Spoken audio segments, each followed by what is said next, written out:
Cholesterol, hormone imbalance, पोटाचे problems हे सगळं आपण रोज ऐकतो. डाएट ठेवा, वर्कआउट करा. पण या सगळ्यामुळे खरंच फरक पडतो का? असं मला खूप जण विचारायची. पण मी ठरवलं, की आता बोलायचं नाही, करून दाखवायचं. गेल्या 3 महिन्यांपासून मी मुद्दामून स्वतःकडे दुर्लक्ष केलं. Junk food, unhealthy lifestyle, no routine. सुरुवातीला काहीच वाटत नव्हतं, पण हळू बॉडी सिग्नल द्यायला लागली.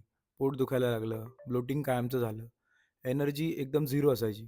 शेवटी ब्लड टेस्ट केली आणि रिपोर्ट पाहून धक्का बसला. कोलेस्ट्रॉल हाय होतं आणि हे सगळं फक्त 3 महिन्याच्या जंक फूडमुळे. मग जे लोक वर्षानुवर्ष हेच खात आहेत, त्यांच्या बॉडीमध्ये काय चालू असेल? आणि तेव्हाच एक गोष्ट क्लिअर झाली.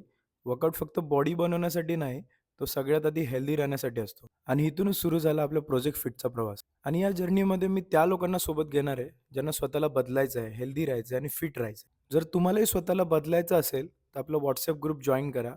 योग्य वर्कआउट आणि गाईडन्स तुम्हाला मिळेल. कारण बदल एकट्याने नाही, तर एकत्र केल्यावर टिकतो.